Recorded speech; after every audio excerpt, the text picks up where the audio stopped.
Imagine a world where childhood was measured not in toys or school lessons, but in strength, skill, and survival. In Viking-age Scandinavia, children were immersed from birth in a society that demanded courage, cunning, and resilience, where every day presented lessons in life, death, and honor. From observing seasoned warriors to mastering weapons, from hunting in dense forests to navigating the harsh northern seas, young Vikings were molded into warriors long before their 10th birthdays. Their upbringing intertwined myth, labor, play, and ritual, shaping minds and bodies capable of feats we struggle to imagine today. What did it take to prepare a child for a life of combat? How did culture, environment, and necessity combine to forge warriors from boys? Step into a world where childhood and training were inseparable, and the line between learning and survival was razor thin.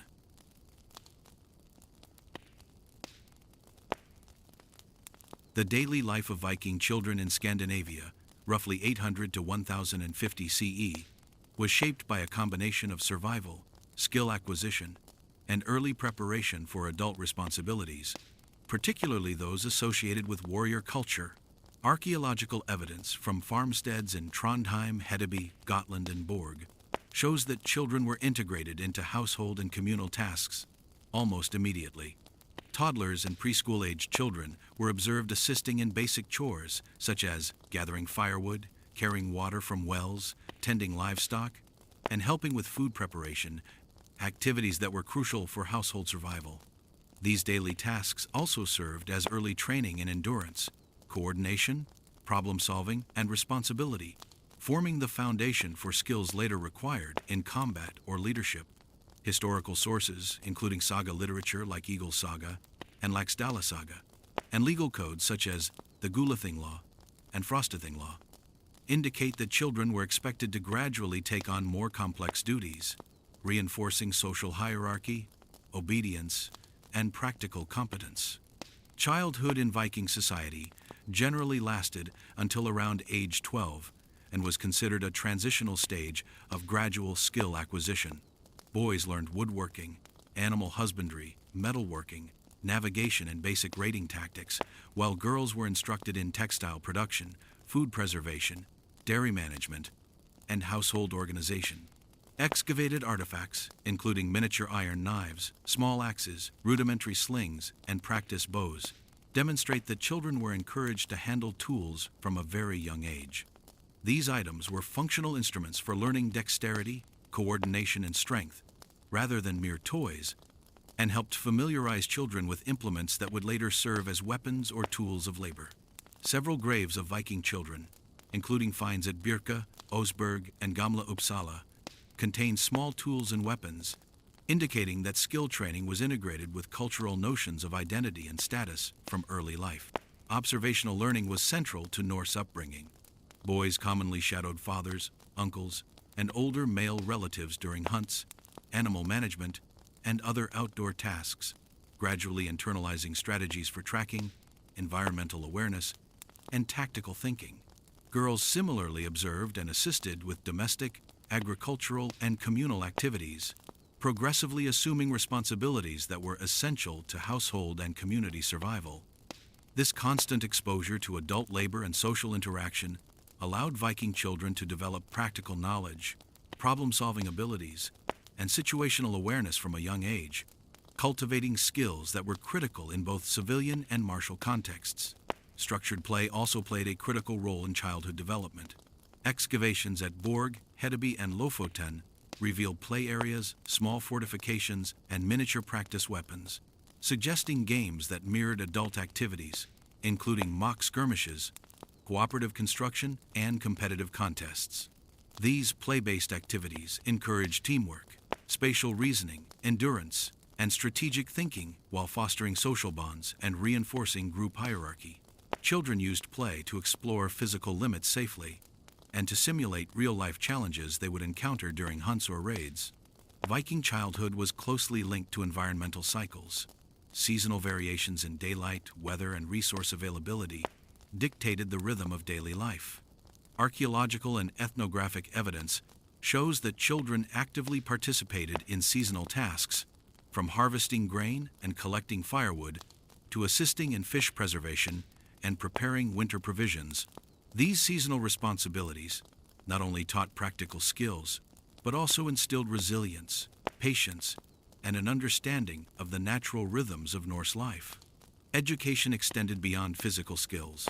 Sagas and rune inscriptions reveal that children learned the basics of oral storytelling, genealogy, and local history, providing cultural literacy and a sense of identity within the Norse world. Some children were also introduced to runic writing, arithmetic for trade, and measurement skills essential for both domestic management and raiding logistics. This blend of practical, cultural, and cognitive learning reinforced the holistic preparation of children for adulthood, balancing survival skills with social and moral education.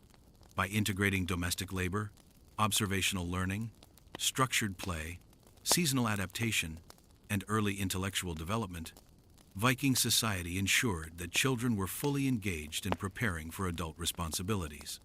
Archaeological evidence and saga literature consistently depict a deliberate, staged approach to childhood, designed to cultivate physical strength, mental resilience, tactical skill, social competence, and cultural knowledge.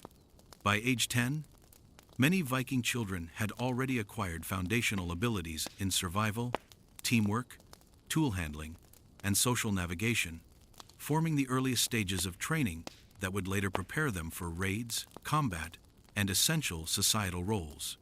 The combination of practical labor, immersive observation, structured play, seasonal adaptation, and early education ensured that Viking children developed skills and mindsets necessary for both survival and the warrior culture that would dominate their later years.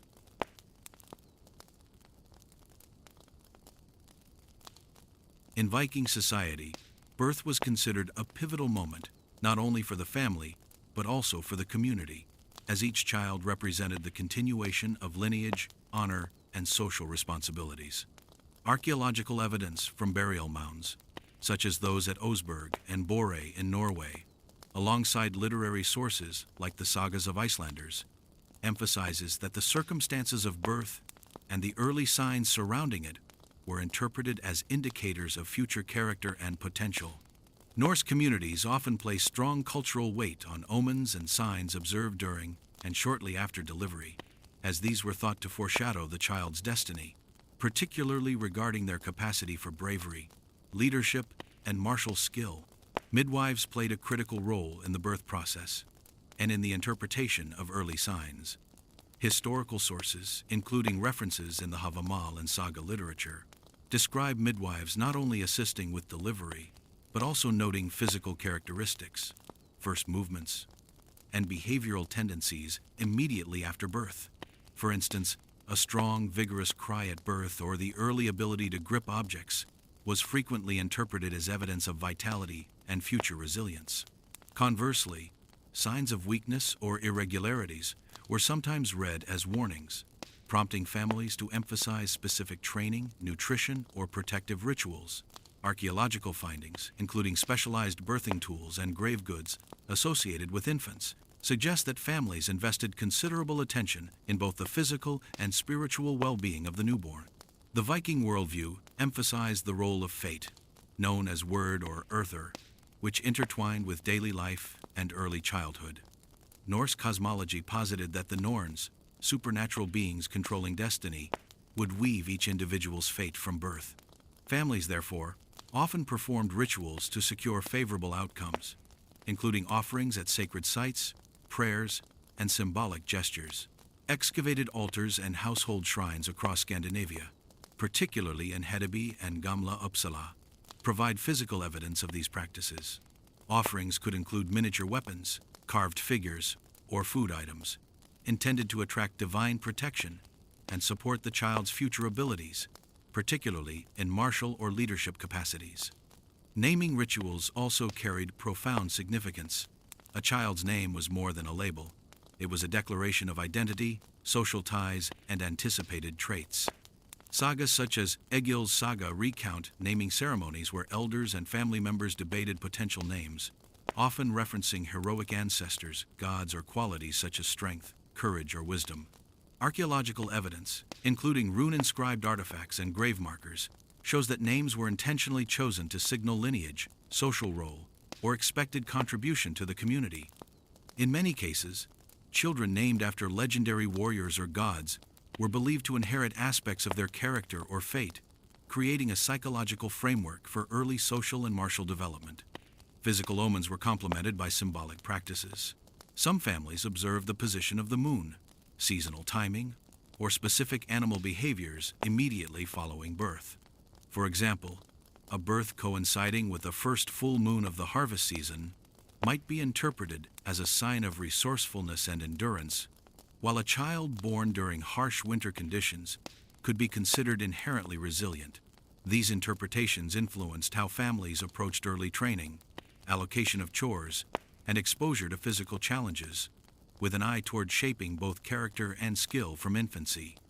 Early dietary practices were closely tied to these beliefs about destiny and resilience. Breastfeeding was supplemented with herbs and specific foods believed to strengthen the child, improve vitality, and protect against illness. Archaeobotanical evidence from Viking-age settlements, including remnants of grains, dairy, and medicinal herbs, indicates that families intentionally provided nutrient-rich supplements to support the physical and neurological development of newborns, linking biological care directly with cultural expectations of future martial competence. From the moment of birth, Viking children were therefore viewed as both biological dependents and potential contributors to the social and military fabric of the community. The convergence of ritual, observation, and early intervention created a framework where destiny and upbringing were intertwined, setting the stage for the structured training and skill development that would begin in early childhood. Families, midwives, and community elders collectively guided these processes, ensuring that each child's path toward becoming a capable member of Viking society was grounded in both practical preparation and culturally validated expectations of courage, resilience, and martial potential.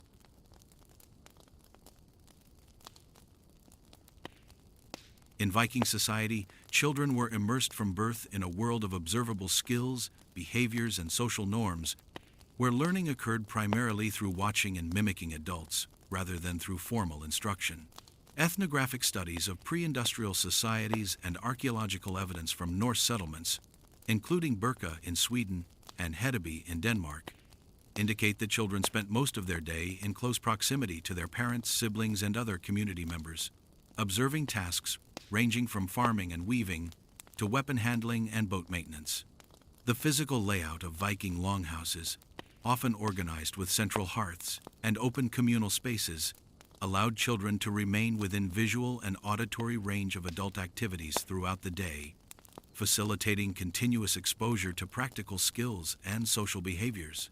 Sagas and contemporary chronicles, including the Icelandic Landnámabók, frequently referenced children performing observational tasks before they were formally given responsibilities.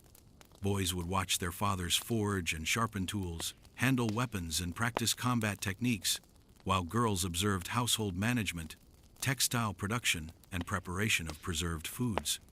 These observations were not passive. Children were encouraged to pay attention to details such as timing, technique, and the consequences of mistakes. Archaeological evidence, such as small-scale replicas of tools and miniature weapons found in children's graves, supports the idea that observational learning was supplemented by hands-on practice once basic competence and understanding were demonstrated. Viking children were particularly attentive to martial behaviors. From a young age, they witnessed daily routines involving weapon maintenance, shield assembly, and sparring among older boys or adult warriors. Saga accounts, including Jarl's Saga, describe instances in which young boys would imitate their father's combat stances or mimic mock attacks using wooden swords. These early exposures were critical for developing muscle memory, understanding spatial dynamics, and internalizing the rules and strategies of combat without the immediate risks associated with live fighting. Archaeological findings of wooden practice swords, slings, and small bows in youth contexts reinforce the material culture supporting this form of experiential learning. Observational learning also extended to understanding social hierarchies and community dynamics. Children observed interactions between elders, chieftains, and other social figures, learning to recognize status, negotiation tactics, and the subtleties of Norse law and customary obligations. Literary evidence, including the Havamal, emphasizes the value of attention, patience, and careful observation as virtues for young warriors, suggesting that the process of watching and interpreting adult behavior was considered an essential foundation for future leadership and combat proficiency. In addition to direct observation, storytelling functioned as a complementary educational tool. Evening gatherings around the hearth, documented in archaeological floor plans and saga descriptions, allowed children to witness the moral and strategic lessons embedded in tales of past battles, raids, and legendary heroes. These narratives reinforced the behaviors they had observed during the day, providing context for actions and consequences while also cultivating a sense of identity and belonging within the warrior culture. Children internalized lessons about courage, loyalty, and tactical thinking by connecting these stories with real-world observations of their elders' daily practices. Experimental archaeology and anthropological studies suggest that observational learning in the Viking context also fostered adaptive problem-solving.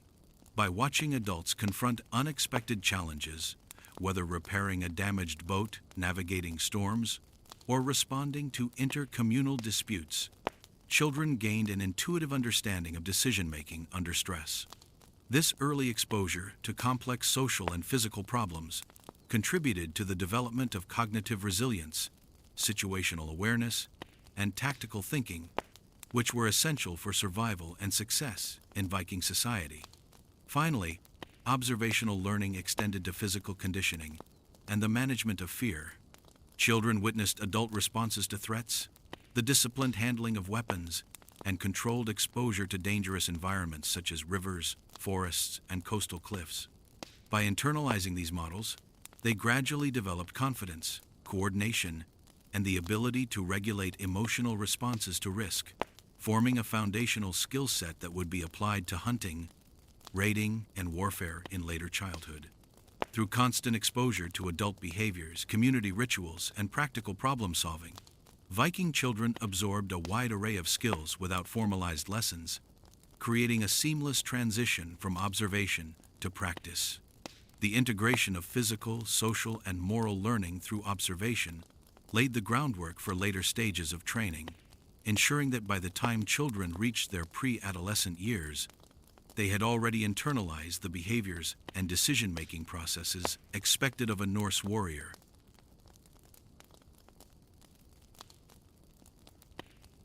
In Viking society, hunting was far more than a means of securing food. It served as a foundational training ground for young warriors, integrating physical conditioning, tactical thinking, and weapon proficiency in preparation for combat. Archaeological evidence from sites such as Gamla Uppsala in Sweden and Borg in Norway reveals extensive use of hunting implements among children and adolescents, including small bows, wooden spears, and slings, suggesting that youth participation in hunting was structured and systematic rather than incidental. Sagas, including Eagle's Saga, frequently describe boys accompanying their fathers on hunting expeditions, observing tracking techniques, stalking prey, and learning to respond to environmental challenges, all while absorbing lessons in patience, stealth, and strategic planning. Hunting introduced children to essential skills transferable to warfare.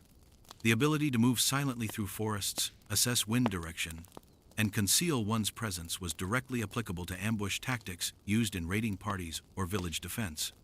Archaeological analysis of projectile points found in juvenile contexts suggests that young boys were taught how to aim and adjust their throws based on distance, wind, and target behavior, mirroring the precision required in battle scenarios. The use of traps, snares, and coordinated drives involving multiple participants also cultivated teamwork, planning, and situational awareness, reinforcing the collaborative and strategic elements of Norse martial culture. Beyond technical skills, hunting reinforced physical conditioning and endurance.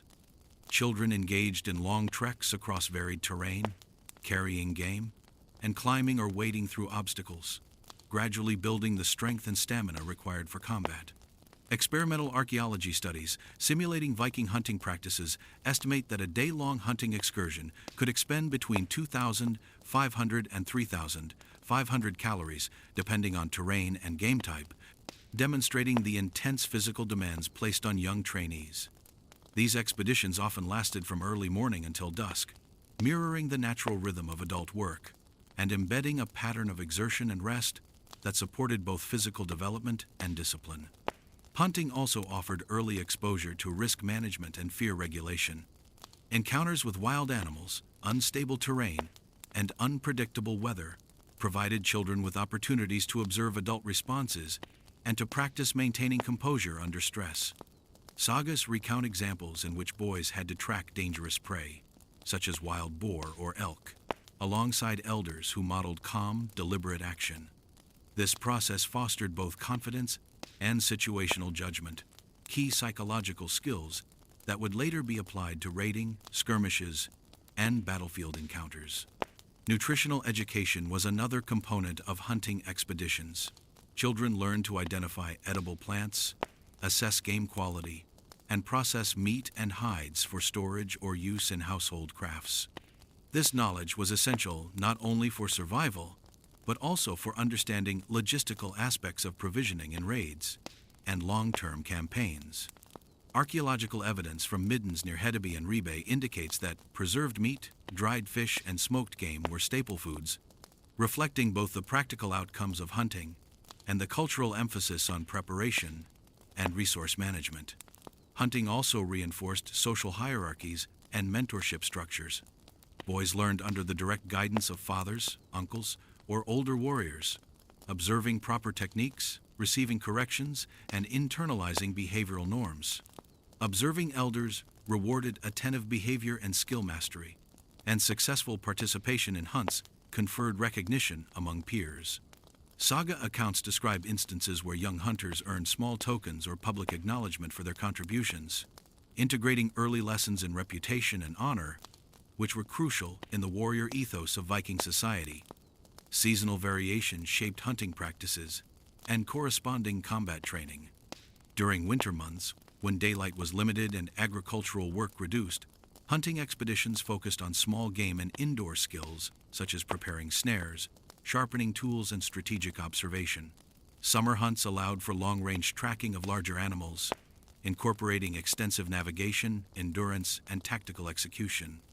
This seasonal rhythm ensured a continuous, adaptive training process aligned with natural environmental cycles, fostering resilience and versatility in young warriors.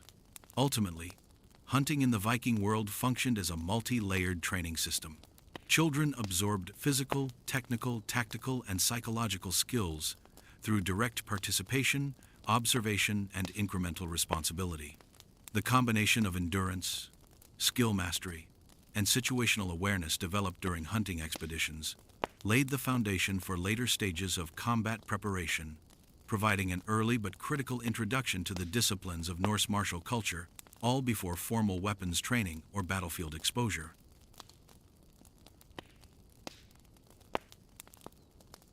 In Viking society, exposure to weapons began at a young age, often starting before boys reached 10 years old. Archaeological evidence from burial sites in Gotland, Sweden, and Birka, dated between 800 to 1050, indicates the presence of miniature swords, daggers, and wooden practice spears associated with children, suggesting that weapon familiarity was an integral part of early training rather than symbolic ornamentation.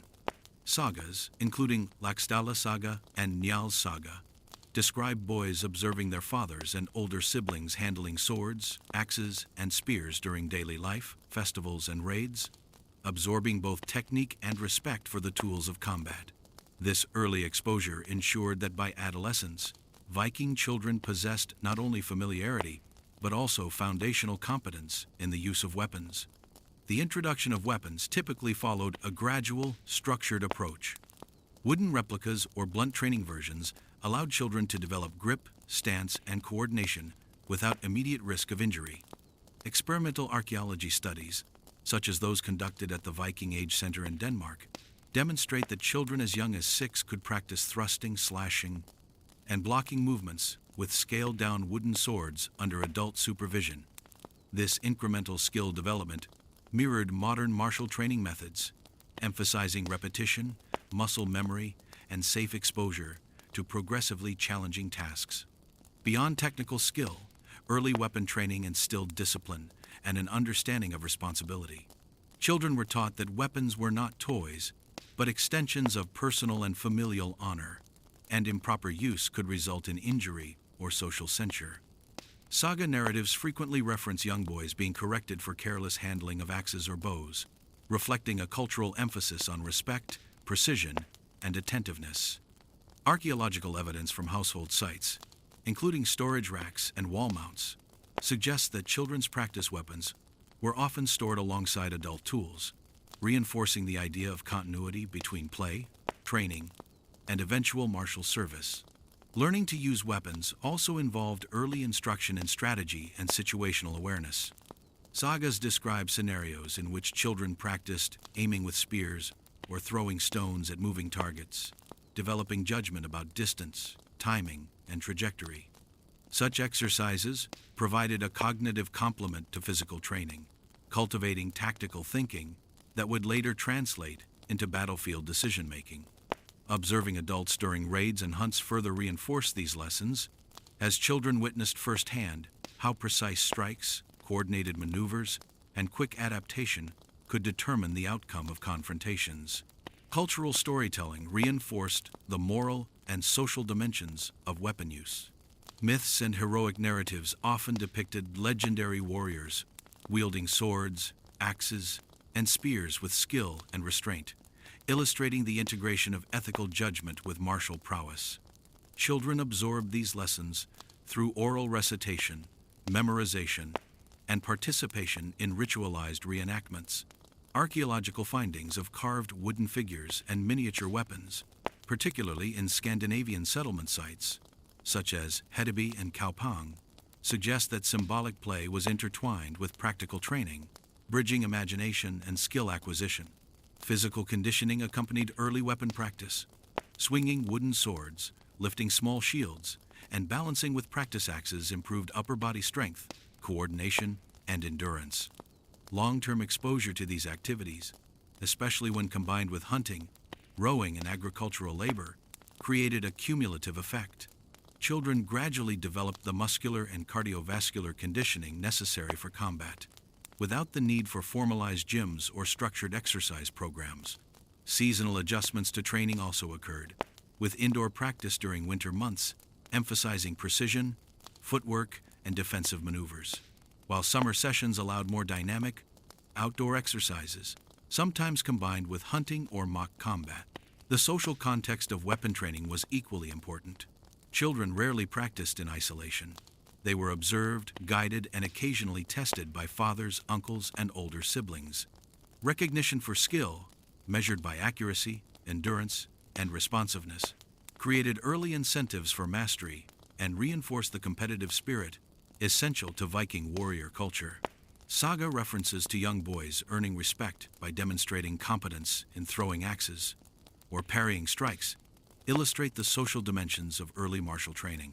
Ultimately, the introduction to weapons in Viking society represented a convergence of practical, cognitive, and social education. Children learned technical skills through supervised practice, developed strategic understanding through observation, and internalized cultural values regarding honor, responsibility, and ethical use of force.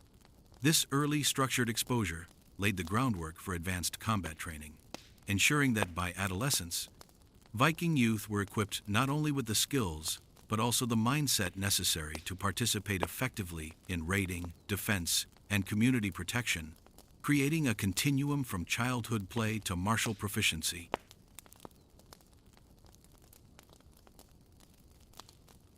In Viking society, mythology was not merely entertainment, but a central tool for shaping the moral and psychological framework of children, particularly in preparing them for a warrior's life. From an early age, boys and girls were immersed in stories of gods, heroes, and legendary battles, as recorded in sources such as the Poetic Edda, Prose Edda, and various sagas compiled from the 9th to the 13th century. These narratives emphasized courage, loyalty, and the consequences of dishonor, serving as both ethical instruction and indirect training for the realities of combat. Archaeological evidence, including rune-inscribed wooden sticks and amulets with mythological imagery from sites in Hedeby and Gotland, indicates that such stories were physically reinforced in daily life, connecting abstract moral lessons to tangible objects that children encountered regularly. The process of moral conditioning through mythology began in the household. Elders and parents would recount tales of gods like Thor and Odin, whose actions exemplified bravery, strategic thinking, and self-sacrifice. The stories highlighted the importance of personal honor, the defense of kin, and the necessity of courage in the face of danger. Viking children, observing these narratives in context with their daily lives, internalized the connection between moral virtue and martial competence. Saga literature provides numerous examples, such as in Eagle's Saga, where young protagonists are praised for early demonstrations of courage and resourcefulness, reinforcing the cultural message that valor and ethical integrity were inseparable. Ritualized storytelling and oral performance were common methods for reinforcing these lessons. Evening gatherings around the hearth allowed children to hear epic tales and participate in discussions or enactments of heroic events. This immersive environment served multiple functions. It entertained, educated, and conditioned the mind to anticipate, respond to, and morally interpret conflict. Unlike modern fictional narratives, which often separate morality from action, Viking myth integrated ethical reasoning directly into scenarios of violence, emphasizing that skill alone was insufficient without honor. Archaeological findings, such as miniature carved figurines depicting gods or legendary warriors, suggest that these stories were often paired with tangible representations, helping children visualize moral consequences in a concrete way. Mythology also served to normalize the concept of death and risk from an early age. Tales frequently depicted fatal outcomes for both heroes and villains, highlighting that mortality was a constant companion in a warrior's life. This exposure to the inevitability of death was a psychological preparation for battlefield realities, reducing fear responses in young children when they later encountered actual violence. Studies in modern developmental psychology suggest that controlled exposure to narratives involving risk and mortality can improve coping mechanisms and resilience, which aligns with the Viking approach observed through saga descriptions and burial artifacts, indicating child participation in symbolic combat or mock ritual deaths. The moral lessons extended beyond courage to include concepts of justice, loyalty, and responsibility. Saga references often illustrate that dishonor or betrayal had tangible consequences, not only for the individual but also for their family or clan. By integrating these principles into mythological narratives, children developed an early understanding of social obligations and accountability, crucial traits for maintaining cohesion in raiding parties and household defense. Objects found in domestic contexts, such as amulets depicting protective deities, likely reinforced these ethical frameworks, serving as daily reminders of the virtues emphasized in stories. Storytelling and myth were further combined with practical lessons through ritualized games or mock combat. Children might enact scenes from well-known sagas, practicing swordplay, strategic thinking, or cooperative tactics while simultaneously internalizing the moral context of the stories. This dual reinforcement, physical and ethical, ensured that children were not merely imitating combat motions, but also connecting them to culturally sanctioned values. Archaeological evidence from children's grave goods occasionally includes miniature weapons or figurines alongside mythologically themed items, suggesting a deliberate integration of moral and martial training. Overall, mythology and moral conditioning in Viking childhood were deeply intertwined, creating a psychological and ethical foundation that prepared children for the demands of warrior life. The stories provided more than moral instruction. They offered a mental framework for courage, responsibility, and ethical decision-making under conditions of physical risk. By embedding these lessons in narrative, ritual, and tangible objects, Viking society ensured that children developed both the moral compass and the psychological readiness necessary to face the violent realities of their world. reinforcing a continuum from cultural storytelling to real-life martial competence.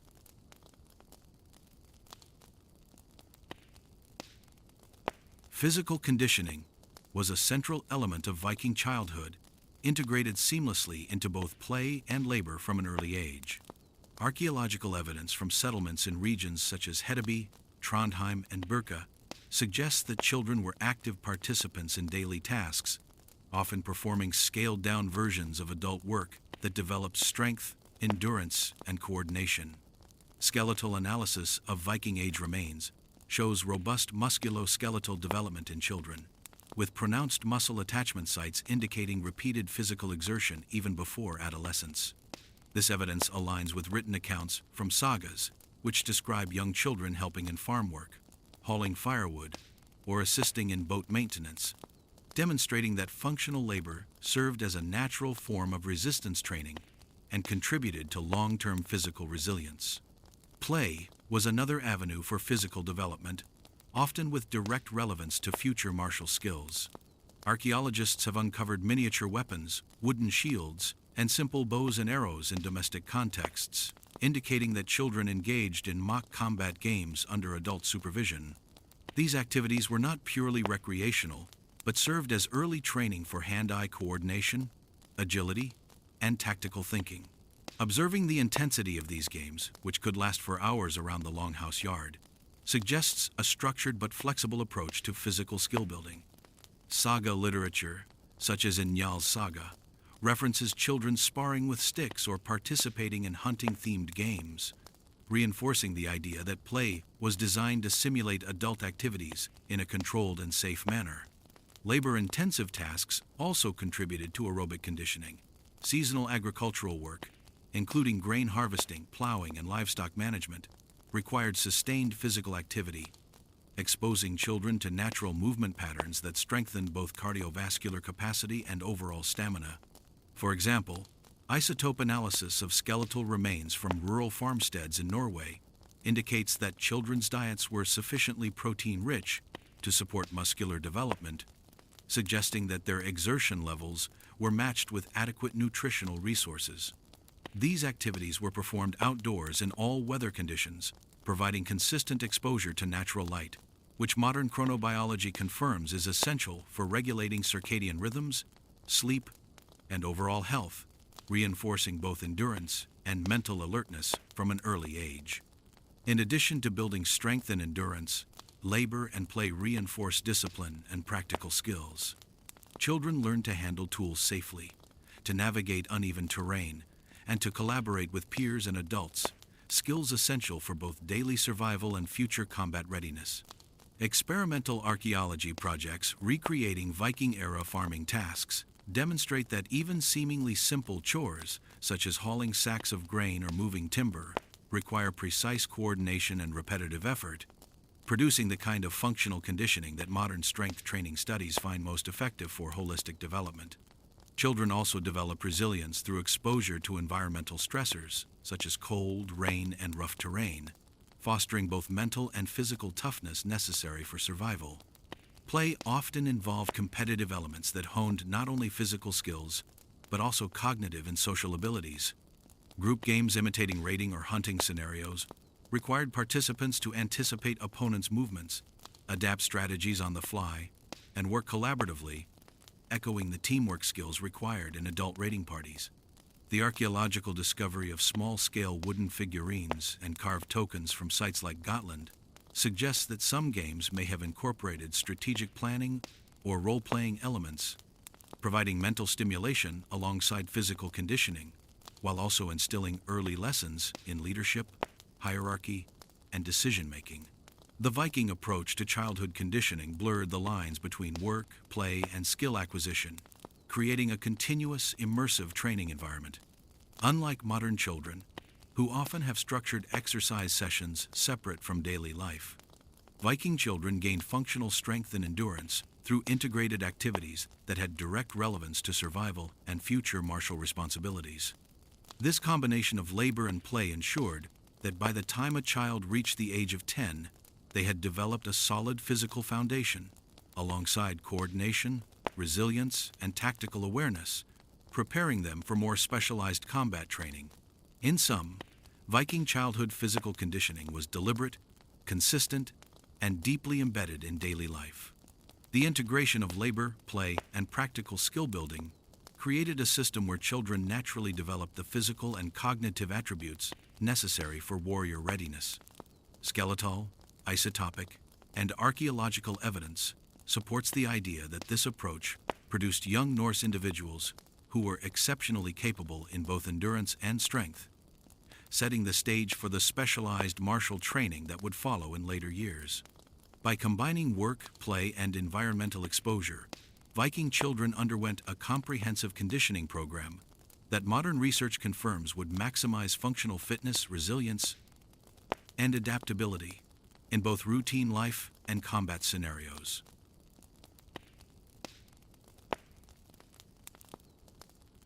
Discipline formed a cornerstone of Viking childhood, shaping behavior, responsibility, and the early development of combat readiness. Archaeological evidence from settlements across Scandinavia, including Birka, Hedeby, and Kaupang, reveals that children were closely integrated into family and communal hierarchies, with clearly defined roles and expectations. The sagas, including Eagle's Saga and Laxdala Saga, provide literary confirmation of structured authority within households, showing that children were expected to obey parents, elders, and appointed mentors. Disobedience was met with correction, sometimes physical, but always within a framework designed to teach self-control, respect, and adherence to communal norms. Unlike modern punitive systems that often isolate children from learning opportunities, Viking discipline combined instruction with practical engagement, ensuring that lessons were directly applicable to survival, social cooperation, and martial competence. Family authority was reinforced by social and legal structures. The Norse household functioned as both a domestic and a training environment. Fathers, and occasionally mothers, served as primary instructors, overseeing children's labor, hunting practice, and basic martial training. Archaeological evidence from farmsteads in Trøndelag and Vestfold shows that domestic spaces were organized to allow adults to supervise multiple tasks simultaneously, from cooking and weaving to tool maintenance and weapon training. This spatial organization facilitated continuous observation, correction, and guidance, embedding discipline into everyday routines. The sagas frequently describe scenarios where elders correct mistakes during labor or play, demonstrating that teaching through direct engagement was culturally normative. Mentorship extended beyond the family unit into the broader community. Adult warriors and skilled laborers played an essential role in shaping children's behavior and skill acquisition. In trading hubs like Hedeby and Birka, older boys and girls were paired with experienced community members for apprenticeships, providing structured environments where authority was recognized and respected. The archaeological record, including artifacts such as small-scale tools, miniature weapons, and game boards, indicates that training often occurred under strict adult supervision, where failure or recklessness was corrected promptly. These structured interactions not only instilled technical skill, but also reinforced obedience, patience, and strategic thinking, crucial attributes for future warriors. Physical discipline was integrated with moral instruction. The sagas highlight examples in which children were taught courage, endurance, and responsibility through both labor and controlled exposure to hardship. Tasks such as carrying heavy loads, tending livestock in harsh weather, or participating in mock battles were undertaken under the guidance of elders, ensuring that children developed both strength and resilience while remaining accountable to authority figures. Skeletal analyses from Viking burial sites in Denmark and Norway reveal the long-term physical impact of these activities, showing robust musculoskeletal development and evidence of repetitive stress patterns consistent with early physical labor and structured training. Authority structures were complemented by formalized community expectations. Children were expected to adhere to village norms, participate in communal labor, and observe social hierarchies. Violations, ranging from theft to disrespect, were corrected in ways that combined social accountability with physical training. Legal texts, such as the Grágás Law Code from Iceland, outline penalties for youth misconduct, demonstrating that the Norse placed structured importance on teaching discipline within both private and public spheres. These laws also suggest that the enforcement of authority was not arbitrary, but linked to communal welfare, reinforcing the idea that discipline served functional, not purely punitive, purposes. Games and structured competitions provided another method of teaching discipline. Evidence from sites like Gotland and Uland suggests that children engaged in contests requiring adherence to rules, precision, and sustained effort. Victory and failure were closely observed by adults, with correction or guidance provided immediately. This practice mirrored the adult approach to martial and labor-based training, teaching children that skill alone was insufficient without respect for structure and authority. Overall, Viking discipline and authority structures created a cohesive framework for childhood development, combining familial, communal, and legal oversight to ensure children internalized both social norms and practical skills.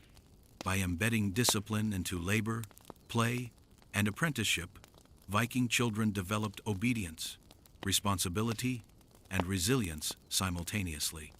This early conditioning, reinforced by continuous supervision and structured correction, ensured that by the age of 10, they were both physically capable and socially competent, prepared to engage in more specialized combat training under adult guidance. The integration of physical and moral discipline within a clearly defined authority hierarchy laid the foundation for the Viking child's transformation into a competent, confident, and socially aware young warrior.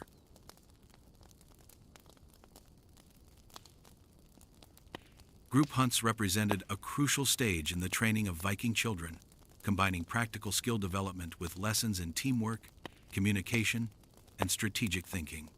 Archaeological evidence from sites such as Hedeby, Birka, and Trelleborg reveals the remains of coordinated hunting activities, including large animal bones, hunting tools, and temporary encampments, suggesting that hunting was often a communal endeavor rather than an individual activity. The sagas, including Njal Saga and Eagle Saga, describe children participating in hunts alongside older siblings and adults, observing and imitating techniques while gradually taking on more active roles. Participation in these hunts allowed children to understand group dynamics, the value of coordination, and the necessity of shared responsibility for both success and safety.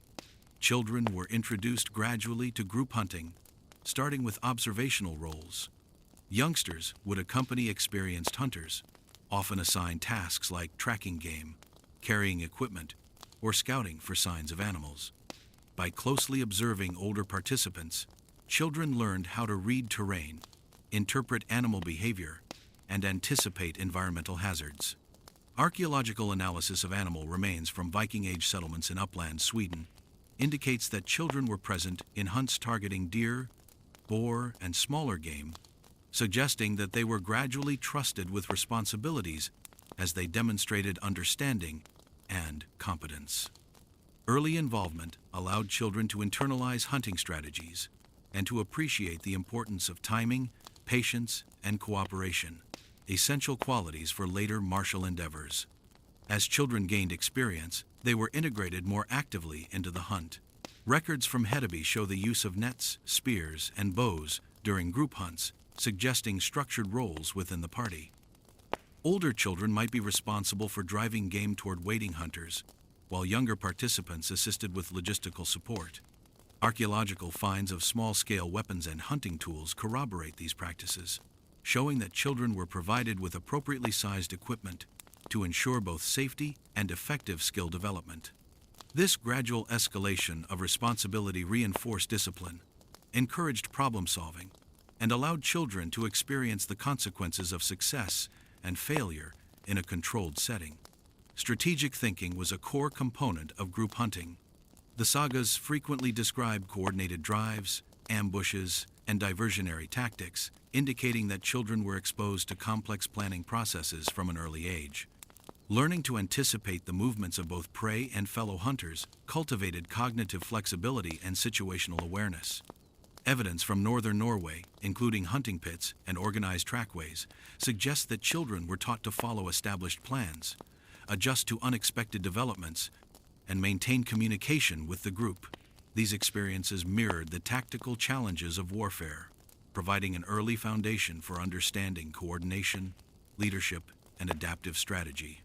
Group hunts also served as socialization and morale-building exercises.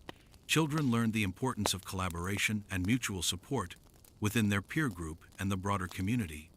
Successful hunts were often followed by communal meals, reinforcing the connection between shared effort and reward.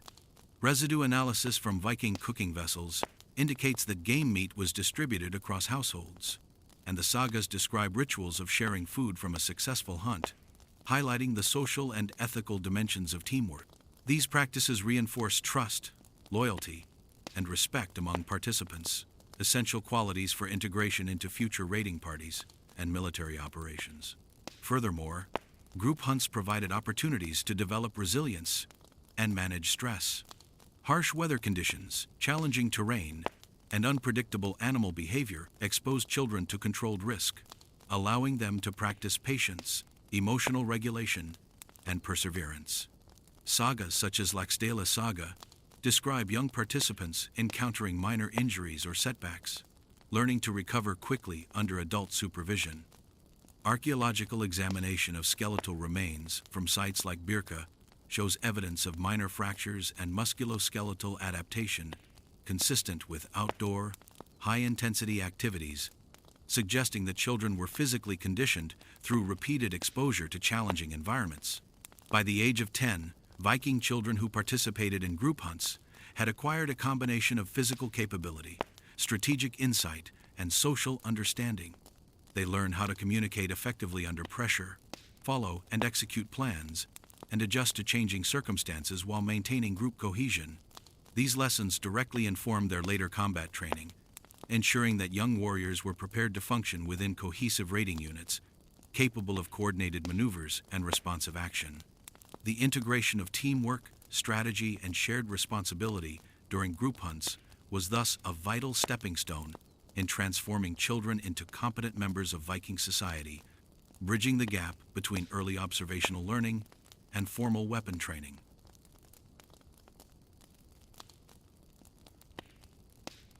Exposure to real violence was a critical, albeit unsettling, aspect of Viking childhood training, providing young Norse individuals with first-hand understanding of both the realities of combat and the consequences of aggression. Archaeological evidence from Viking-age battlefields, including sites such as the mass grave at Oseberg in Norway and the battlefield deposits near Firkat in Denmark, indicates that children and adolescents were present during conflicts, not as primary combatants initially, but as observers and assistants. Literary sources, including Eagle's Saga and the Laxdala Saga, frequently recount scenes in which boys as young as 7 or 8 witnessed raids or local skirmishes, absorbing lessons about strategy, courage, and the social importance of martial prowess. Exposure to these events was carefully mediated by adults, ensuring that children could observe without being placed in immediate mortal danger, while still internalizing the moral and tactical dimensions of violence. Children's exposure often began with minor, community-level conflicts rather than full-scale raids. Archaeological evidence from smaller farmsteads in Trøndelag and Viken regions, including the remains of broken household implements and localized skeletal injuries, suggests that disputes over livestock, land, or resources provided practical lessons in conflict resolution and defensive tactics. Young children would watch adults respond to these threats, noting how strategy, coordination, and timing determined the outcome. Sagas describe children hiding or assisting their parents during such altercations, learning to anticipate aggression, recognize threats, and respond quickly under stress. This exposure familiarized children with the rhythms and sensory experiences of violence, sound, movement, fear, and consequence, while still providing a controlled environment for learning. As children matured, their involvement increased. By the age of 8 or 9, archaeological evidence shows that adolescents occasionally participated in defensive actions within their own villages or on short forays to nearby settlements. Excavations at Viking fortifications such as Trelleborg in southern Scandinavia reveal weapon fragments, including small spears and daggers suitable for use by children or young adolescents, suggesting that their participation was encouraged but scaled appropriately to age and ability. Saga accounts reinforce this, showing boys assisting in guarding strategic locations or defending livestock, learning firsthand how tactical decisions impacted outcomes and the physical risks involved. Such experiences served both to condition their fear response and to cultivate situational awareness, critical for survival in later combat scenarios. Beyond practical exposure, witnessing violence reinforced social norms and moral lessons. Viking society placed a strong emphasis on honor, retaliation, and loyalty, and exposure to acts of aggression allowed children to internalize these values experientially. Anthropological analysis of burial sites in Gotland and Upland reveals that children were often buried with miniature weapons or symbolic items, reflecting their early introduction to martial culture, indicating societal acknowledgement of their formative experiences with conflict. Sagas repeatedly highlight how children learned the social consequences of cowardice, failure to protect kin, or disrespect toward elders through observation of violence, demonstrating that experiential learning was intertwined with ethical and cultural education. Exposure to real violence also had a significant psychological function, preparing children for the emotional challenges of combat. By witnessing controlled but authentic displays of aggression, children gradually acclimated to the intensity of fear, shock, and adrenaline. Modern interpretations of this practice, informed by research in developmental psychology, suggest that early, supervised exposure to risk helps develop resilience and stress tolerance, skills that would have been indispensable for Viking warriors engaged in raids or battlefield engagements. Evidence from skeletal trauma in juvenile remains, including healed fractures and localized cranial injuries, indicates that children sometimes endured minor injuries during training or minor conflicts, further integrating physical adaptation with psychological conditioning. Importantly, the exposure was cumulative and progressive. Younger children focused on observation, middle-aged children participated under supervision, and older adolescents increasingly engaged directly in controlled skirmishes or raids. This tiered approach ensured that by the age of 10, children had a combination of first-hand combat observation, minor practical experience, and socialized understanding of violence's moral and strategic dimensions. They learned to manage fear, interpret battlefield cues, and appreciate the consequences of aggression, establishing foundational skills for formal weapon training and organized raiding. Through these carefully structured exposures, Viking children developed an integrated understanding of violence that encompassed physical capability, psychological resilience, social norms, and tactical reasoning. Archaeological, anthropological, and literary sources converge to indicate that such experiences were not accidental but deliberate, forming an essential step in preparing young Norse individuals for the demands of warrior life, where early acclimatization to danger and conflict was a prerequisite for survival and societal recognition.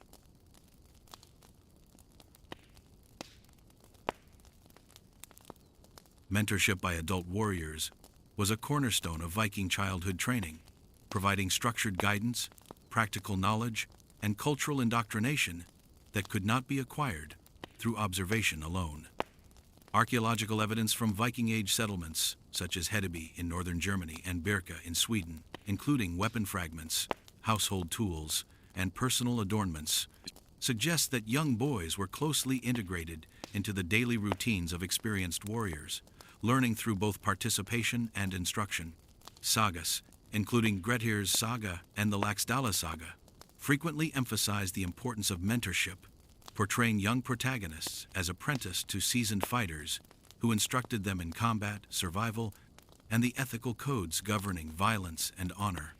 This formalized guidance ensured that children were gradually introduced to complex martial concepts, receiving feedback, correction, and encouragement in ways that observational learning alone could not provide. Mentorship typically began within the family or clan, often with fathers, uncles, or older brothers serving as primary instructors. Archaeological analysis of burial patterns and grave goods, particularly in Trøndelag and Rogaland regions, shows that adult males frequently interred with swords, axes, or shields had juvenile relatives nearby, suggesting a household-based apprenticeship system.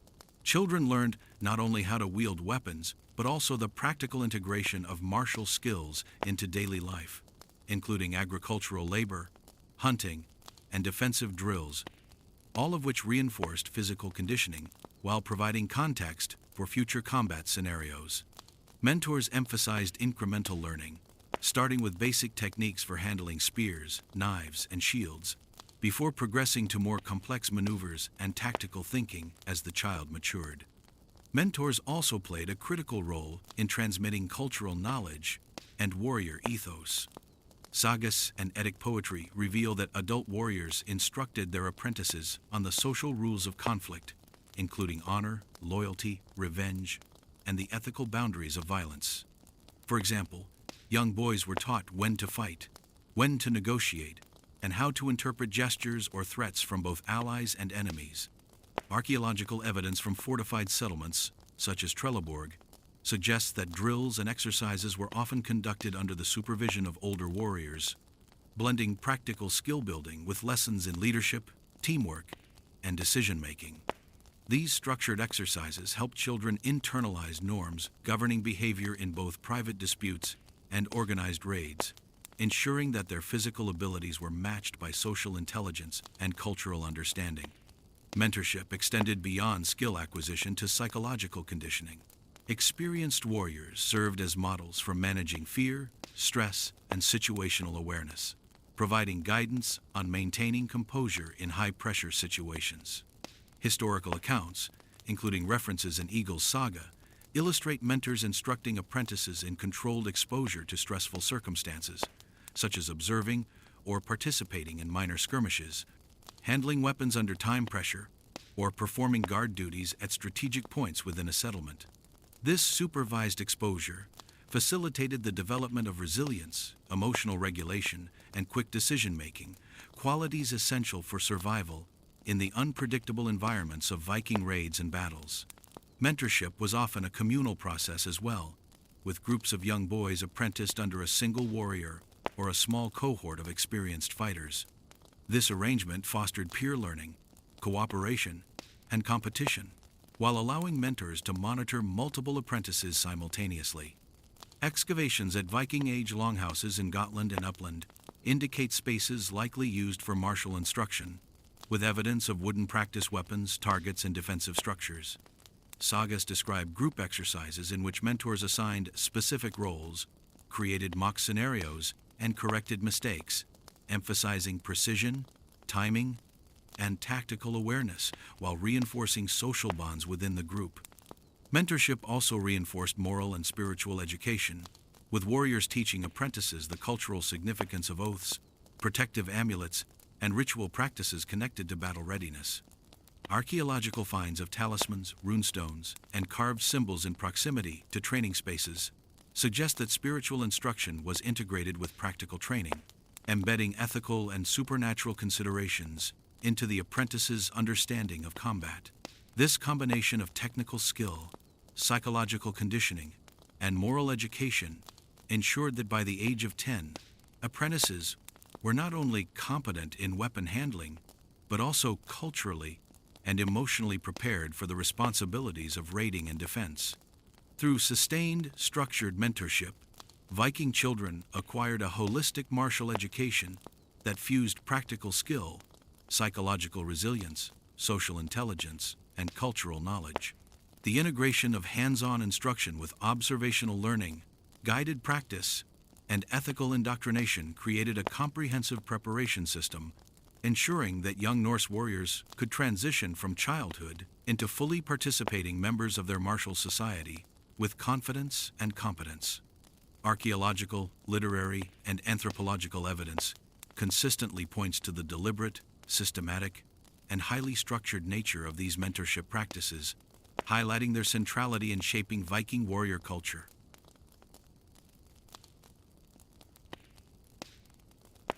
Mock battles and structured games were integral components of Viking childhood training, providing young boys and girls with hands-on experience in combat, strategy, and social coordination in a controlled, low-risk environment.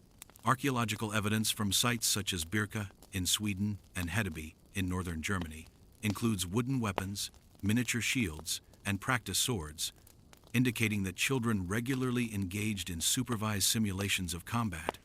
These activities allowed apprentices to internalize the mechanics of fighting, while also developing situational awareness, spatial reasoning, and reflexes, all essential for later participation in real battles. The sagas, including Grettir's saga and Eagle's saga, frequently describe youths participating in staged encounters where they practice formations, timing, and teamwork, demonstrating that structured play was an early form of martial education. Mock battles were often designed to replicate specific scenarios that warriors might encounter during raids or defense. In coastal settlements, such as those in Rogaland and Trøndelag, children would practice ambushes, river crossings, and defensive maneuvers under the supervision of experienced warriors. These exercises allowed children to experience controlled stress and develop decision-making skills, learning to anticipate the movements of opponents, coordinate with peers, and react quickly to changing conditions. Archaeological analysis of longhouse floor spaces in Gotland suggests designated areas for such exercises, with evidence of wooden posts, carved markers, and worn flooring, indicating repeated activity over time. The repetitive nature of these games reinforced muscle memory, weapon handling, and tactical thought in a way that purely observational learning could not achieve. Structured games also emphasize social and cooperative skills. Sagas describe competitions in which children were divided into teams to complete specific objectives, such as capturing a symbolic enemy banner, defending a designated area, or retrieving objects under time pressure.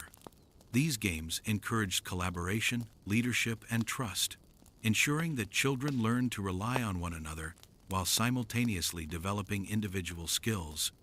Anthropological studies of martial societies highlight the importance of such exercises for building cohesion, and Viking culture appears to have leveraged these games to instill not only combat readiness but also loyalty, responsibility, and an understanding of hierarchical roles within the group. Weapon training was seamlessly integrated into mock battles, allowing apprentices to test new techniques in dynamic scenarios. Practice axes, wooden spears, and blunt swords were common, with archaeological finds from Birka and Hedeby showing signs of repeated use, repair, and replacement, indicating ongoing engagement with training implements. Mentors monitored children closely, correcting mistakes, adjusting difficulty, and gradually introducing more complex challenges, such as coordinating attacks with multiple participants or defending against simultaneous threats. These progressive exercises ensured that children mastered fundamental skills before being exposed to riskier situations, building competence and confidence simultaneously. Psychological conditioning was another key component of mock battles. By simulating the chaos and stress of real combat, children learned to manage fear, maintain focus, and respond to sudden changes in the environment. Historical accounts from the Laxdæla saga describe youths reacting to unexpected attacks during practice, with mentors observing and providing guidance on composure and tactical adjustment. This experiential learning helped normalize stress responses, preparing children for the unpredictability of raids and warfare, and contributing to resilience, quick thinking, and situational adaptability. In addition to physical and strategic development, structured games reinforced moral and ethical lessons. Rules governing fairness, role adherence, and respect for opponents were emphasized, reflecting the broader Norse emphasis on honor, social responsibility, and ethical conduct, even in violent contexts. Archaeological evidence of miniature tokens, carved figures, and symbolic markers suggests that some games may have incorporated ritual elements, embedding lessons about cultural values alongside martial skill. Participation in these games allowed children to practice applying principles of strategy, loyalty, and honor in a controlled environment, ensuring that skill development was inseparable from cultural and ethical education. Seasonal and environmental adaptation was also part of these exercises.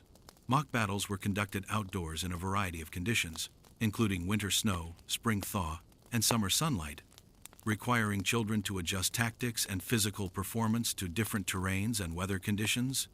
This experiential learning enhanced endurance, situational flexibility, and the ability to maintain operational effectiveness under diverse conditions, skills that were critical for real-world Viking raiding and defense.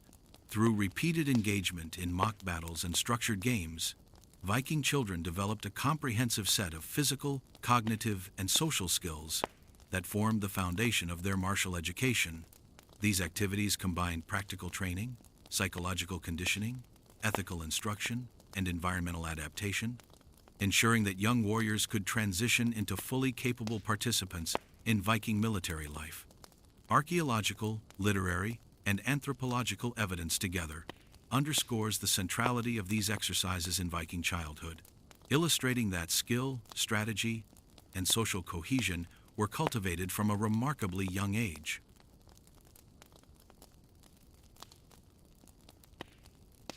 Fear management and stress conditioning were central aspects of Viking childhood training, preparing young boys and girls for the psychological challenges of combat and survival.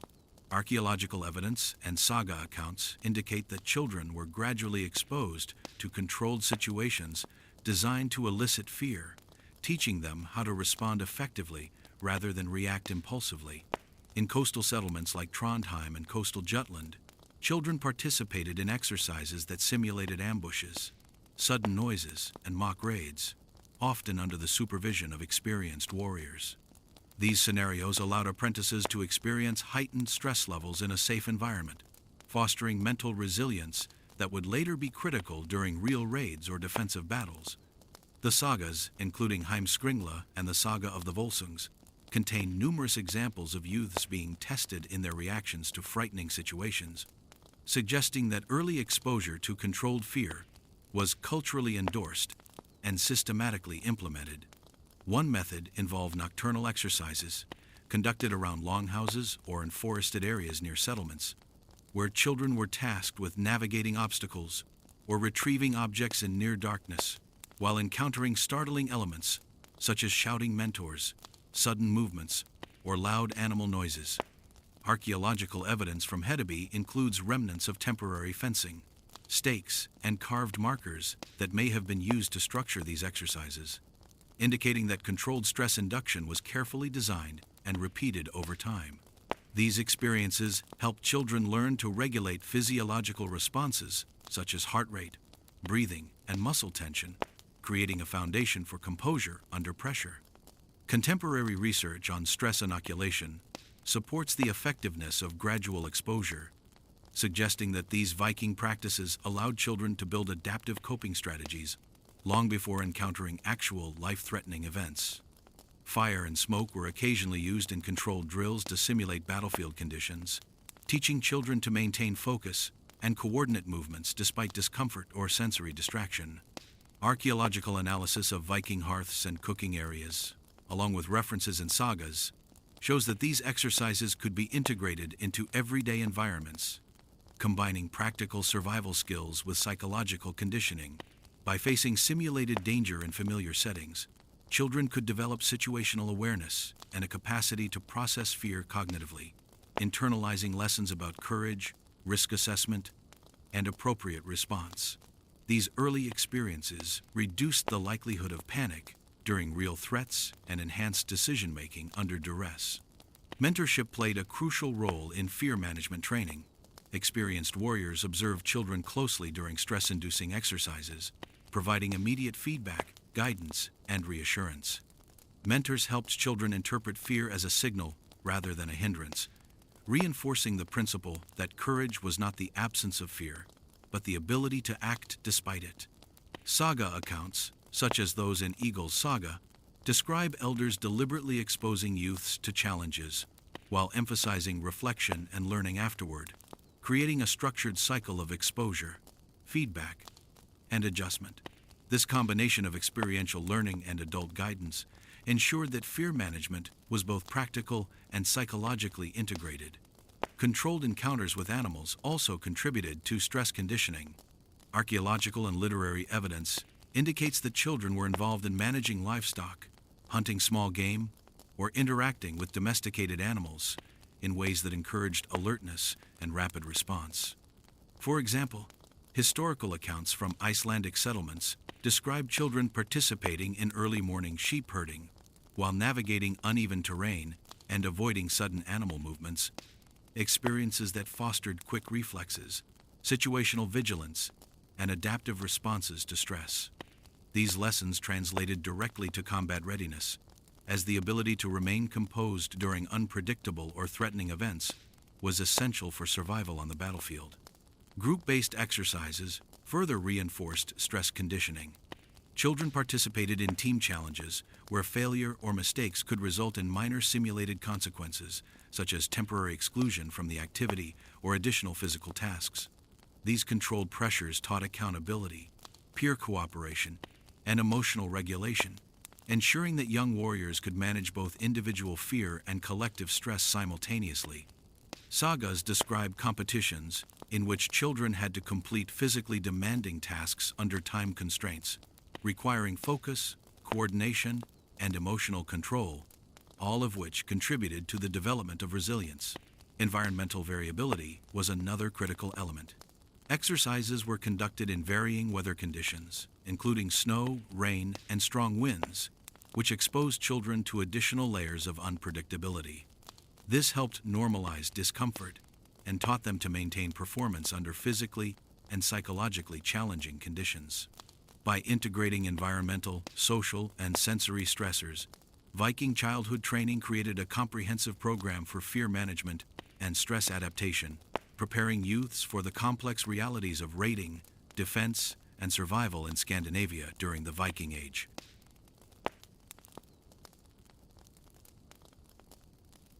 Weapon mastery was a central component of Viking childhood training, designed to gradually build competence, confidence, and familiarity with the tools of war before children reached the age of 10.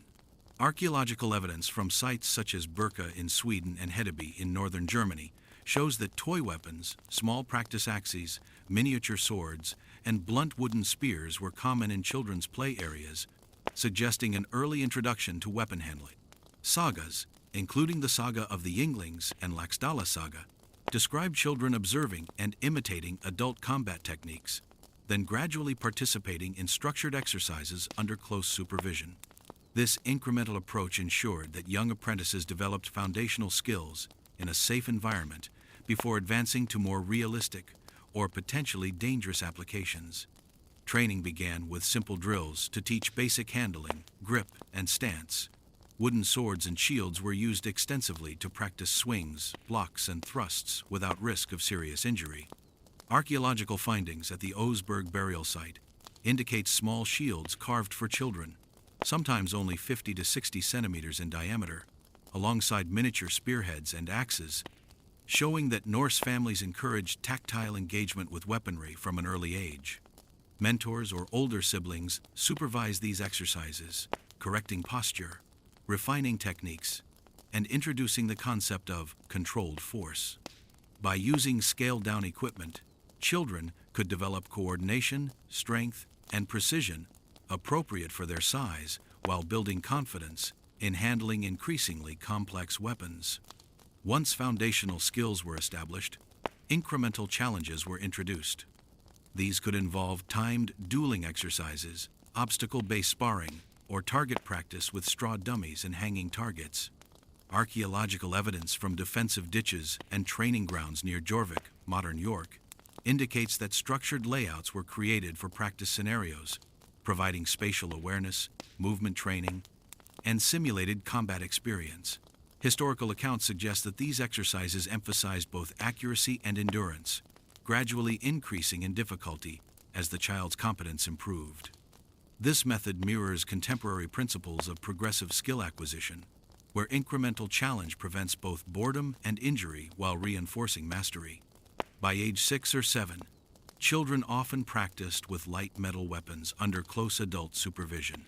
Saga accounts, including Grettir's saga, note that children participated in mock raids and controlled combat drills alongside older adolescents, learning timing, coordination, and the strategic use of different weapons.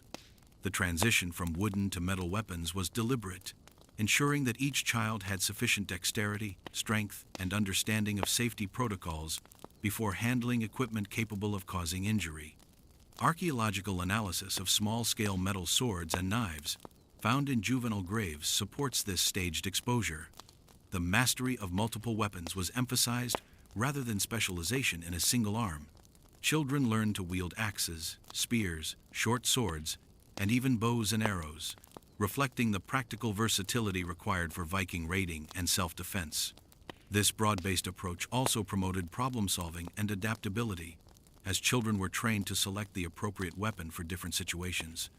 Sagas describe scenes where young warriors would shift fluidly between throwing spears, close combat strikes, and defensive blocking, demonstrating a curriculum that integrated multiple weapon forms into a cohesive skill set. Incremental challenge extended beyond physical technique to include tactical decision-making. Older children observed and participated in coordinated drills, learning how to anticipate opponents' movements, respond to unexpected actions, and execute basic formations. Group exercises required coordination and communication, reinforcing cognitive skills alongside physical proficiency. Historical references suggest that even at a young age, Viking children were expected to make rapid decisions during practice exercises, fostering mental agility that would later be critical in raiding and battle scenarios. Special emphasis was placed on safety and controlled escalation. Injuries were minimized through supervision, blunt practice equipment, and clearly defined boundaries, while successes were rewarded through recognition, praise, or symbolic markers such as carved tokens or temporary badges of accomplishment. This reinforced motivation and provided measurable goals for skill progression.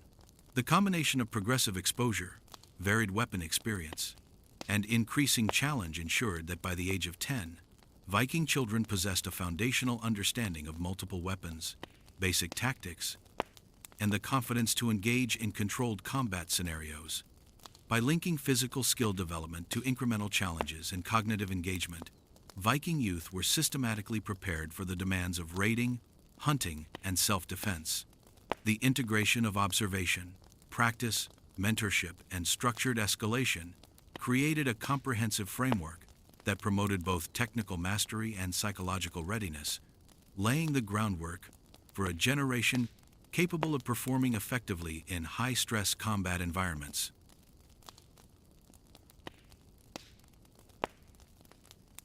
Social recognition played a critical role in reinforcing the training and development of young Viking warriors. Archaeological and literary evidence suggests that children were encouraged to demonstrate their skills publicly, allowing both peers and adults to observe their progress and competence. Sagas such as the Njal saga and the saga of the Yinglings describe scenarios where youths would participate in competitions, display feats of strength, or demonstrate weapon proficiency during communal gatherings. These public displays served multiple purposes. They motivated children to excel, established social hierarchies based on ability, and allowed elders to identify promising young warriors for mentorship or more advanced training. The practice of skill demonstration reinforced not only physical competence, but also the social and psychological aspects of being a warrior. Competitions often took place during seasonal gatherings, feasts, or market days, when the community would assemble at longhouses or open fields. Archaeological excavations in sites like Borg and Lofoten and Hedeby show evidence of open spaces large enough to host organized contests, as well as artifacts such as wooden targets, stakes, and obstacle markers. Children would demonstrate precision with throwing spears, archery accuracy, and sword technique, while peers and elders observed from designated areas. Such demonstrations not only showcased skill, but also cultivated confidence, teaching young warriors to perform under social scrutiny, a skill critical for later combat scenarios where stress management was vital. Skill demonstrations were often paired with verbal acknowledgement and symbolic rewards. Sagas and Eddic poems reference the use of nicknames, small gifts, or ceremonial tokens to honor successful performances. A child who displayed exceptional aim with a bow or adeptness with an axe might receive recognition in the form of a named token or even permission to participate in supervised raiding parties. Archaeological finds, such as small decorative brooches, carved wooden markers or painted stones in juvenile areas may reflect such symbolic reinforcement, providing a tangible record of achievement and motivating continued skill development. Recognition in this way not only incentivized competence, but also reinforced the cultural values associated with honor, courage, and martial ability. Public demonstrations also promoted the integration of young warriors into broader social and military networks. By showcasing their abilities, children could earn the respect of adult warriors, forming relationships that might later facilitate mentorship or inclusion in coordinated hunting and raiding expeditions. Sagas frequently describe elders observing youths to identify promising candidates for advanced training or inclusion in seasonal raids, highlighting the dual role of social recognition as both motivation and selection mechanism. Archaeological evidence supports this, with findings of children's weaponry and training implements in proximity to adult martial artifacts, suggesting that skill demonstration occurred in spaces shared with experienced warriors. Beyond individual recognition, group demonstrations reinforced teamwork and coordination. Children were often required to participate in collaborative exercises, such as synchronized spear drills, shield formations, or mock skirmishes. These group performances help teach timing, spatial awareness, and collective strategy, while allowing children to compare their abilities with peers in a structured setting. Literary accounts, including Grettir's saga, illustrate the importance of such exercises, describing young warriors practicing as a unit under the watchful eyes of elders to simulate raiding or defensive scenarios. By observing and participating in these exercises, children developed an early understanding of group dynamics and the importance of cohesion in successful combat operations. Skill demonstrations were also tied to moral and ethical instruction. Elders used public displays as teaching moments, emphasizing the importance of restraint, fair play, and respect for opponents. The sagas recount instances where children were corrected or instructed in proper conduct during competitions, reinforcing cultural expectations and ethical behavior. This integration of skill, social recognition, and moral education ensured that Viking children not only became capable fighters, but also understood the social responsibilities and ethical codes of warrior society. Through repeated cycles of practice, performance, and recognition, young Vikings internalized both technical and social aspects of martial competence. Public demonstrations functioned as a continuous feedback loop, providing motivation, guidance, and social reinforcement, while preparing children for the expectations of adult warrior life. The combination of skill mastery, social evaluation, and moral conditioning created a comprehensive developmental environment that nurtured physical ability, psychological resilience, and culturally aligned behavior, ensuring that by age 10, children were well prepared to assume more active roles in raiding, hunting, and community defense.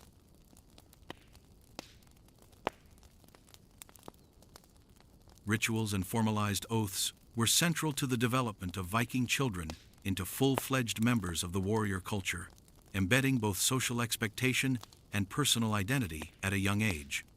Archaeological evidence from burial sites across Scandinavia, including Birka in Sweden and Osberg in Norway, reveals objects such as ceremonial knives, small swords, and carved amulets placed with children, suggesting that ritualized practices were not limited to adults.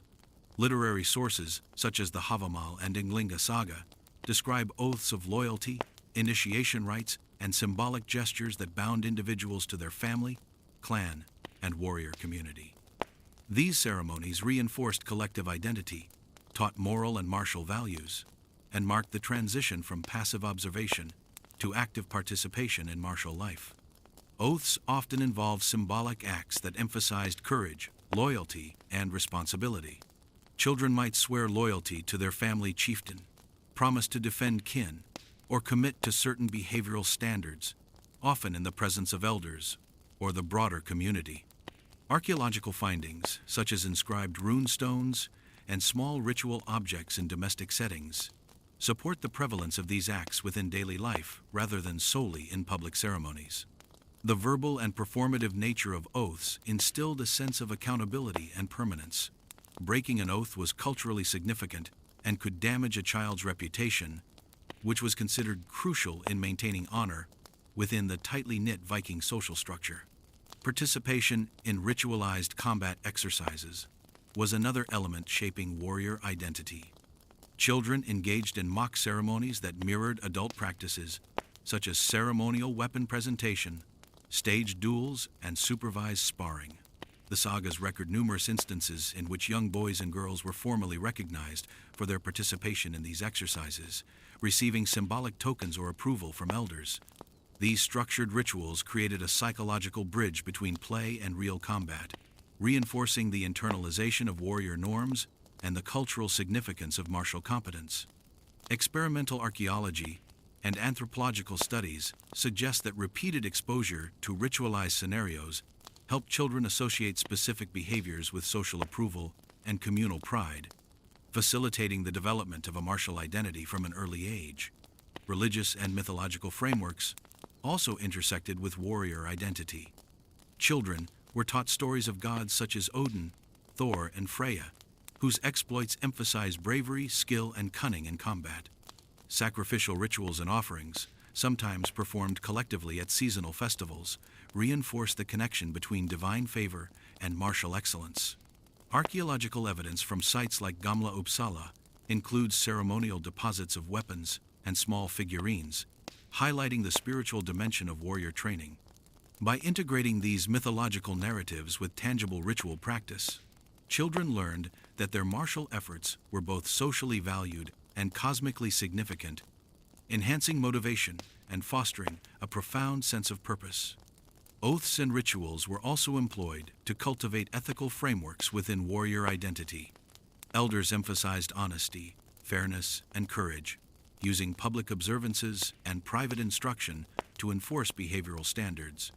The sagas recount cases where young warriors who demonstrated integrity or valor were publicly praised, reinforcing the moral and ethical dimensions of combat.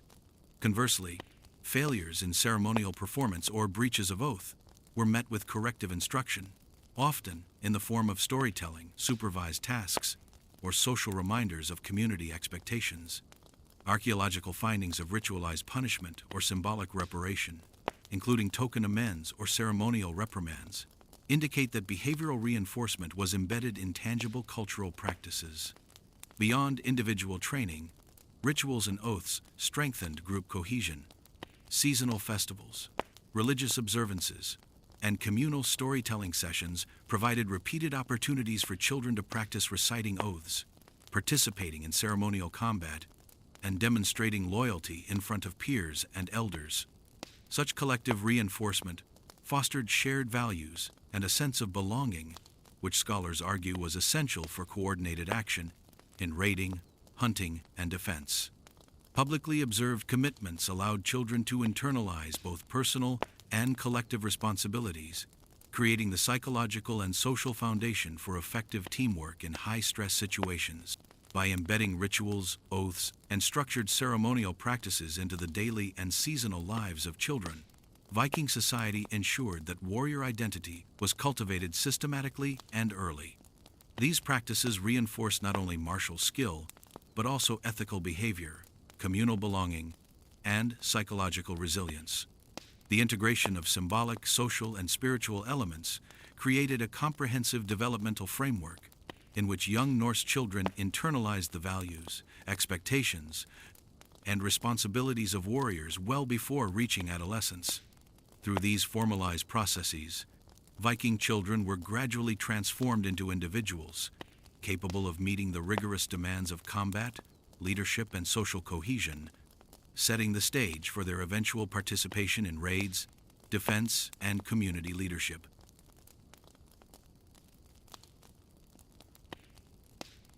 Viking children's martial training was closely aligned with the seasonal cycles of Scandinavia, reflecting the practical demands of their environment and the rhythms of agricultural and maritime life. Archaeological and literary evidence suggests that activities were structured according to daylight hours, weather conditions, and resource availability, with distinct patterns emerging in winter, spring, summer, and autumn. For example, saga accounts from the Orkneyinga saga describe young boys and girls participating in ice skating, sled hauling, and indoor weapon drills during the long winter months, while summer allowed for extended outdoor exercises such as rowing, hunting, and mock battles. Seasonal adaptation ensured that children developed a broad range of physical, tactical, and survival skills suited to the challenges they would face as warriors. Winter training emphasized endurance, resilience, and skill retention in harsh conditions. Archaeological evidence from farmsteads in Hedeby and Trondheim indicates that indoor spaces, such as longhouse halls, were equipped with practice implements, including small shields, wooden swords, and miniature bows. In the limited daylight hours, children focused on refining weapon handling, balance, and coordination. Saga references suggest that winter evenings were also devoted to storytelling, tactical instruction, and memorization of myths and sagas, providing cognitive and moral preparation. The use of indoor mock drills helped maintain readiness despite the constraints imposed by snow, ice, and frigid temperatures, while also reinforcing social cohesion within the household and wider community. Spring training coincided with the thawing of rivers and the preparation of farmland, creating opportunities for both labor and martial skill development. Archaeological records from Viking-age Aarhus in Denmark reveal traces of tool use and seasonal repairs to boats, suggesting that children assisted with tasks such as rowing, timber movement, and constructing defensive structures. These physically demanding tasks acted as a form of functional resistance training, building strength and stamina, in a context that blended practical labor with combat readiness.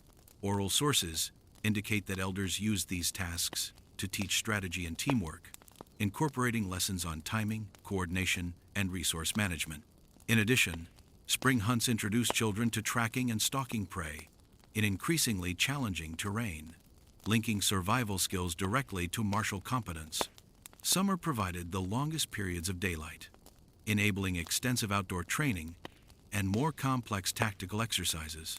Archaeological evidence, including preserved bows, javelins, and practice dummies from Hedeby, suggests that children participated in organized drills, target practice, and coordinated group activities such as simulated raids. Saga accounts describe multi-day excursions where young trainees accompanied experienced warriors to observe and practice navigation, reconnaissance, and ambush techniques along fjords and riverways. These exercises develop situational awareness, teamwork, and endurance, while also reinforcing social bonds between children and adult mentors.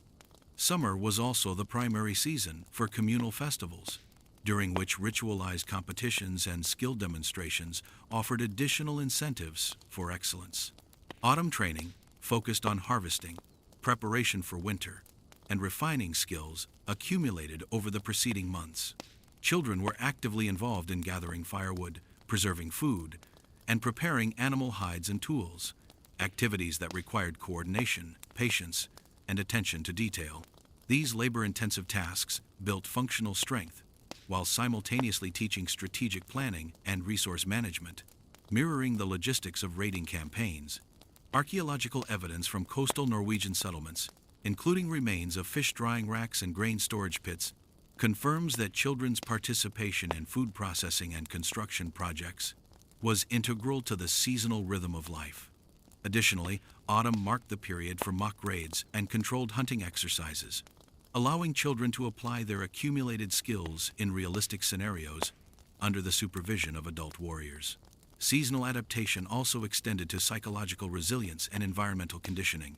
By engaging in physically demanding and cognitively challenging activities year-round, children learn to manage fatigue, stress, and environmental hazards. Exposure to extreme cold, variable daylight, and unpredictable weather conditions provided natural stress conditioning, building endurance and problem-solving skills. Literary sources, such as the Ynglinga saga, describe how young warriors were expected to navigate icy rivers, endure harsh winds, and manage scarcity during winter, reinforcing persistence and courage. Summer and spring activities, in contrast, emphasized agility, coordination, and cooperative tactics in varied terrain. The integration of seasonal rhythms into training created a comprehensive and dynamic system that optimized skill development, physical conditioning, and psychological resilience. By structuring activities according to natural cycles, Viking children gradually became adept at both individual and collective survival, while simultaneously internalizing the values, behaviors, and competencies required for warrior life. This seasonal approach ensured that, by the time children approached adolescence, they had been systematically prepared to face both environmental and martial challenges, forming the foundation for early participation in raiding, defense, and communal responsibilities.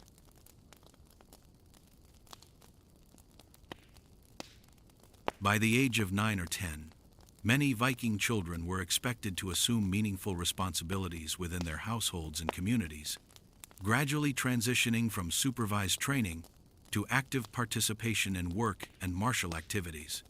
Archaeological evidence from farmsteads in Gotland and Hedeby indicates that children were involved in both domestic labor and small-scale raiding or defense exercises under the watchful eye of adult warriors. Saga literature, including the Laxdala Saga and Eagle's Saga, recounts instances where young boys accompanied older kin on coastal raids or hunting trips, often performing essential but age-appropriate tasks such as scouting, carrying supplies, or guarding livestock. This early exposure to independent responsibility served as both practical preparation for adulthood and a psychological introduction to the stresses of combat.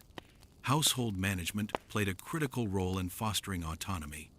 In rural settlements like those along the Trondheim fjord, children assisted in maintaining defensive structures, repairing boats, and preparing food stores for winter. As confirmed by excavated tools and storage pits, these tasks required attention to detail, initiative, and reliability, cultivating the discipline necessary for later martial responsibilities.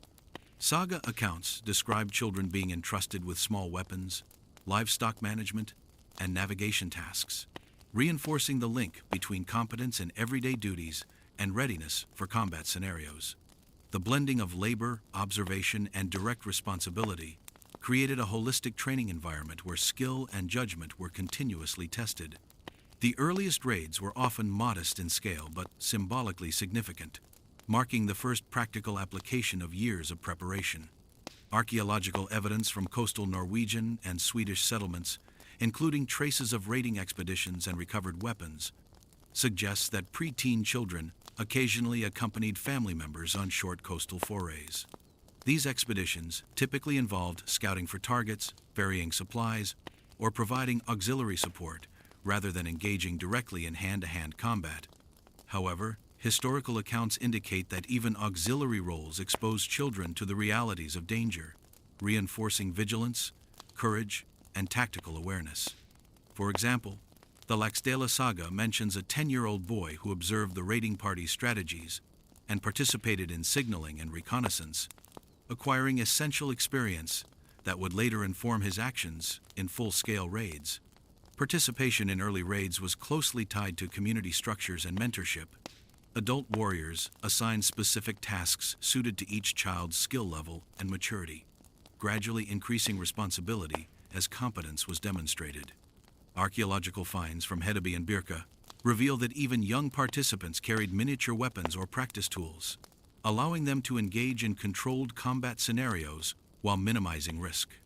Saga narratives emphasize the importance of mentorship, with adults providing guidance, correcting mistakes, and offering encouragement, demonstrating how early exposure to responsibility was carefully managed to balance risk and development.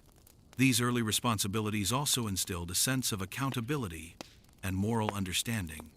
Children learned that their actions had direct consequences for family and community well-being, whether in the context of livestock management, defending a homestead, or participating in raids.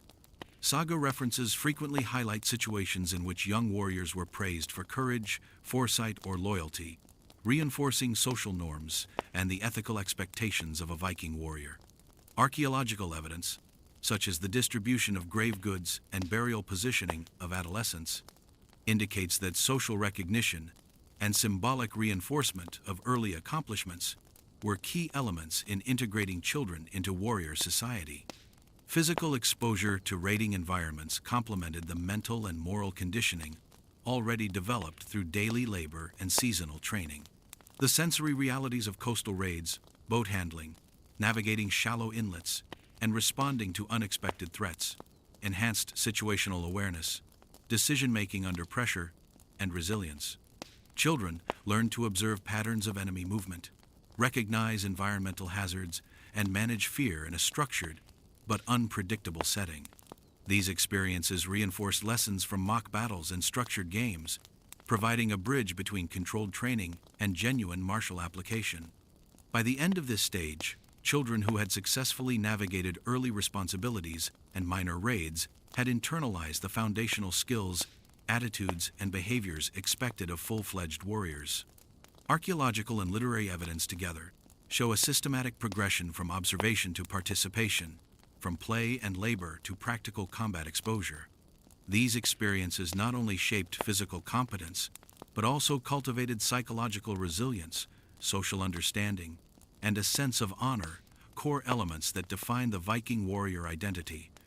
The cumulative impact of early responsibility and raid participation ensured that, by adolescence, Viking youth were effectively prepared to assume adult roles in warfare, defense, and leadership, completing the deliberate, multi-layered process of warrior training established from infancy.